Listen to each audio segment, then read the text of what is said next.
Jax Sauce, Eric here, and of course, you know that means beer review is back. Man, I didn't expect to do this 2 weeks in a row, but we're going to do another XL for you.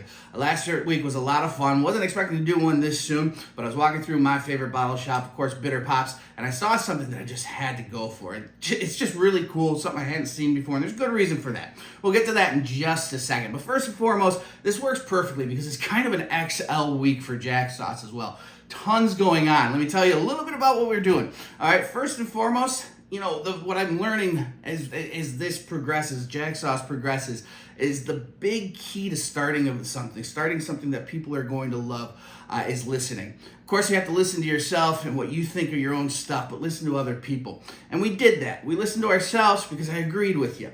Our wingy sauce, I've always liked. You guys have reached out, told me how much you like it, but a lot of comments about how just a little bit more would be good, a little bit more, and I agree. I wanted a little bit more oomph, and that's what we did, man. Wingy sauce is new and improved. More oomph.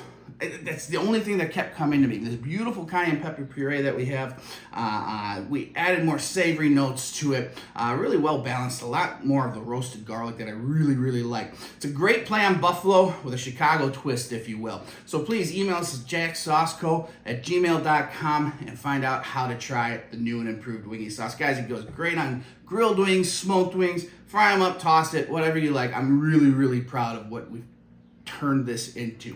Another huge thing with Jax Sauce Co. When you look at this, it doesn't look like much, right? Just a rub in an old deli, right? Well, this gets its labels on Tuesday, which means you finally get to try it. This is our Bon Appetit rub. This is our beef rub, man. Big and bold, meant for brisket, meant for beef ribs, anything that you just need to give that huge pop to, right?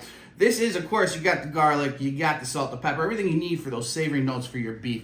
But we've added our twist to it, added a couple other things that we really like. And we're actually putting our money where our mouth is because this coming Sunday, Jax Sauce goes teaming up with Southernish, our friends, of course, Chef Joe. We are going to be teaming up for both of our very first competition, barbecue competition. It's a brisket competition, so it's going to be a doozy. But we will be featuring the Bon Appetit rub. Like I said, putting our money where our mouth is. Once again, I'm very excited about this. Tuesday, we'll have it all labeled and packaged. Email us at jaxsauceco@gmail.com to find out about both these things, man. The brisket competition, all the other stuff we're offering. All right, let's get to some beer. I'm very excited about this stuff. All right, so like I said, I was at Bitter Pops the other day, walking through looking for something because I wanted to do another beer review. It was time. And then I ran into this thing. I said, I haven't seen this before. Well, there's good reason, because they just started it beginning of May as a limited release at their store and just did a small nationwide release of it. I'm very excited about it. From an iconic craft beer, we're going to be doing the variety pack from Bell's. All right, this is the Bell's Oberon variety pack. Hello, I didn't know they were doing variants of Bell's. They started in May, I guess. I don't know if they did them before that, but I'm very excited to try these things. As you can see, it's open, they're chilled.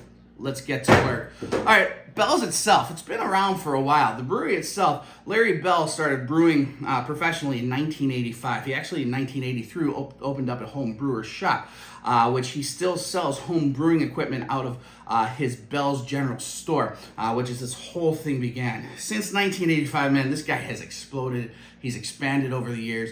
Bell's is a huge brewery, not just for Michigan, but for the United States as far as craft beer goes. His initial beer that he brewed in 1985 was an amber ale, and it actually did pretty well. People were real receptive of it. But in 1992, he wanted to do something a little bit different. He wanted to make a beer that was indicative of the Michigan summer. When summer was coming, what beer are you going to want to drink? So he decided to go to Belgium. Belgian wheat ales, right? Belgian wheat ales are great summer beers. Light, refreshing, a lot of orange, the right spices, the right baking spices, citrus notes.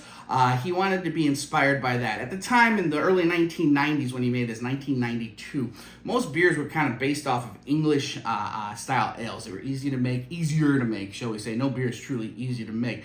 And they took less equipment. It took less time. It was more cost productive. You could whip them out. He wanted to do something different, and he did. Initially, he called it, I believe, Sun Soul, if I remember. Let me check.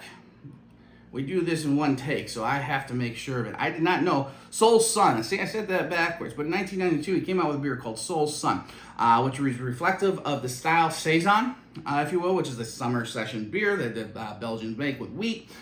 He did this using about 35% unmalted wheat, added that to his mash bill, used American yeasts to kind of give a little bit more bright citrusy components, go for more of an American palate, and Soul Sun was born. 1996, he kind of hit a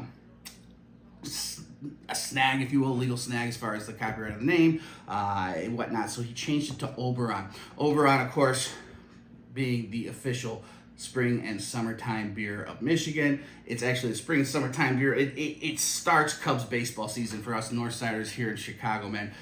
You see Oberon hitting the shelves, you know baseball's right around the corner. Cubs baseball's right around the corner. He only releases it from March until September. It's a 6-month release, but man, it took Bell's and just blew it off the map, man. This particular beer is 25% of its annual sales, or annual yearly sales, all right? And that's done in 6 months, so that's pretty impressive.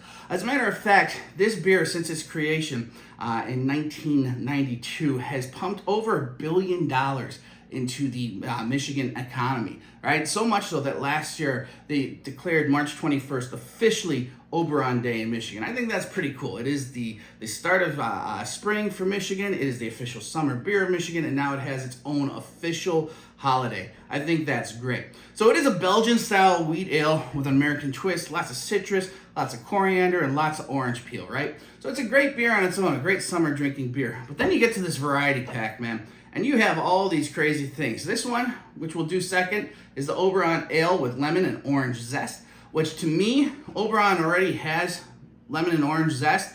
I think this is just the amped up version of it, because this actually sits, Oberon itself sits at what, like 5% ABV or something, 5.8% ABV. This one's sitting up at 7.5%. So I think it's just kind of a jacked up version of the original Oberon. Following that, we're gonna be trying this ale with cherries, which goes back down to about 5.8%. I just think the cherry flavor is gonna have a little bit more depth to it. It's gonna be a little bit more full bodied, we'll see. I have no idea, I haven't tried any of these. And then we have the curveball, the Mango Habanero here. A lot of people will immediately see habanero and be like, I'm not gonna touch that.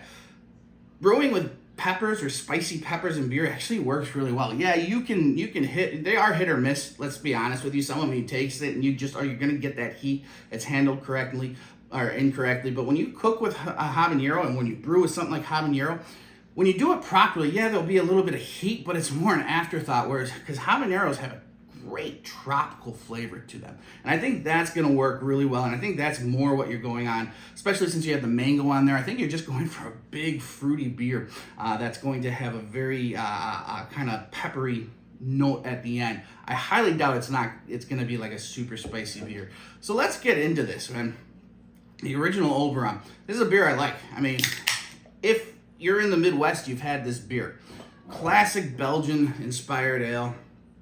Oberon, of course, being named after a Shakespearean character in Midsummer Night's Dream.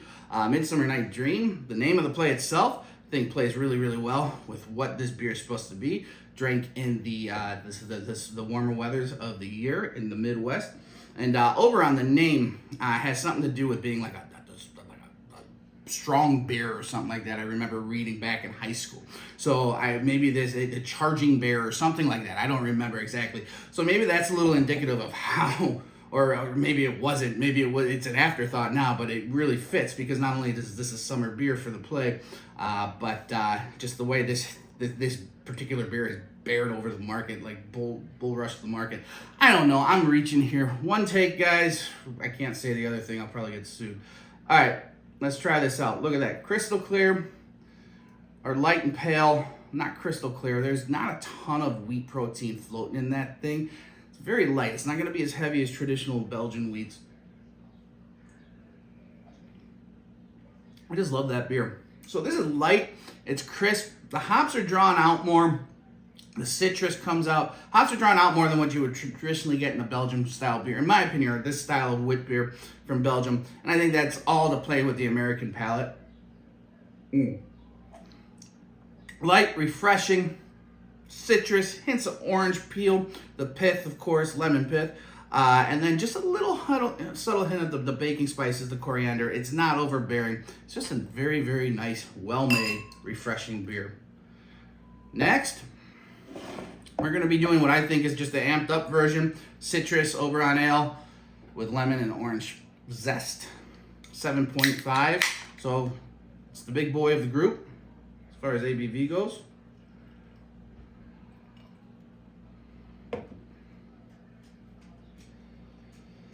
Kind of a creamsicle kind of note to it. A lot more orange on this. I was expecting a much more tart nose, a lot more of that lemon. I mean, it's there, but I get a dreamsicle component to it. Orange and cream. Ooh.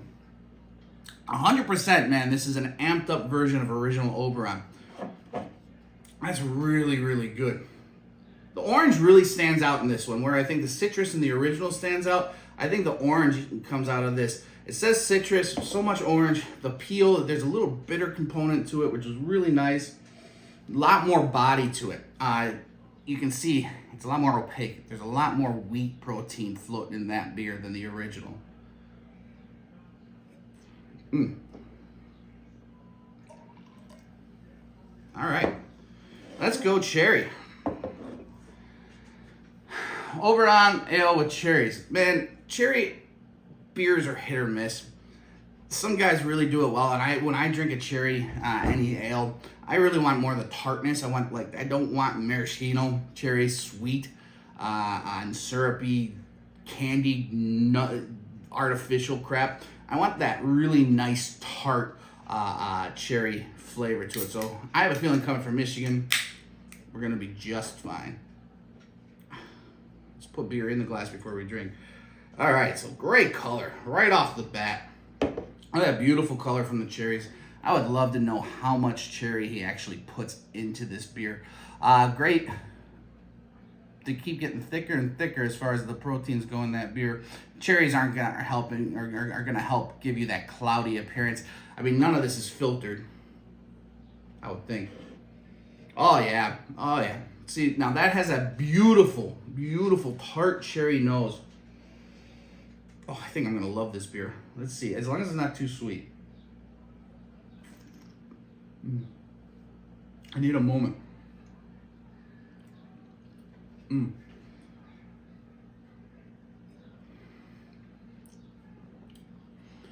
All right, that's fantastic. You guys should put this in production on its own. This cherry Oberon is fantastic. Beautiful. You still get the citrus notes. There's still a little bit of this orange zest to it, but man, those cherries are tart, refreshing, full-bodied, great mouthfeel, coats your mouth. A hint of the spices on the end. There's some vanilla note to it. Much more complex than the first two beers. I'm looking forward to finishing that one. All right, let's get to this one. The wild card, the curveball, the mango habanero. All right, Bells, let's see what you do. So like I said, this is with mango as well, so I really think they're trying to play off those tropical spice flavors that mango also brings. There's gonna obviously be a little bit of heat, but sweet and heat goes hand in hand. This is probably gonna end up being a great barbecue beer. Let's take a look. Actually, let's give this a little wash after that cherry. Like I said before, one take, guys. It's what we do. Just because I'm not very good at the editing part. Let's be honest. My hack at this stuff. I just really like doing it. I like making barbecue and I like drinking beer. I like talking about both. Hopefully you get a kick out of it. Very bright. We're back to that bright color here. Awesome. A lot lighter, even than the original. Tons of mango. There's a vegetative quality, which also hot peppers will kick, which actually blends really nicely. Great. There's some body on the nose, which is, I know that sounds weird, but you can tell there's a lot going on. Ooh, a little spice on the nostril from just putting it down in there. So there's going to be some heat on this beer, I think.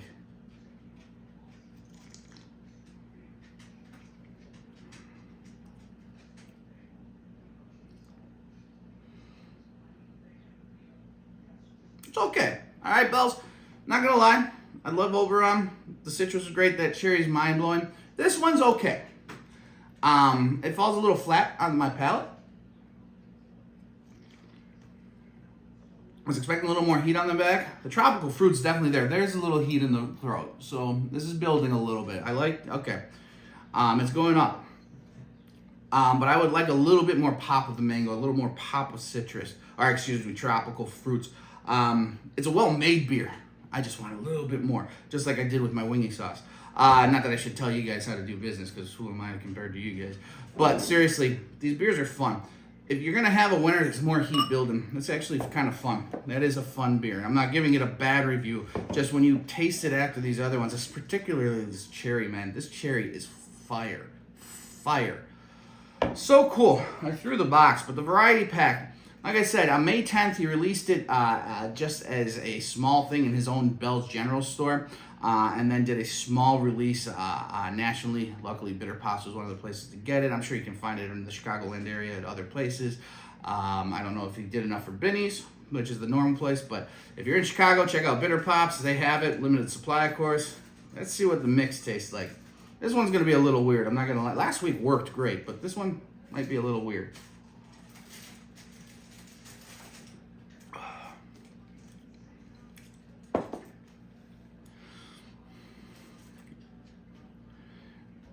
Really wasn't that bad at all. There's just a lot going on. Cool, guys. Bell's, man. This is an original. It's an iconic beer in the craft beer world.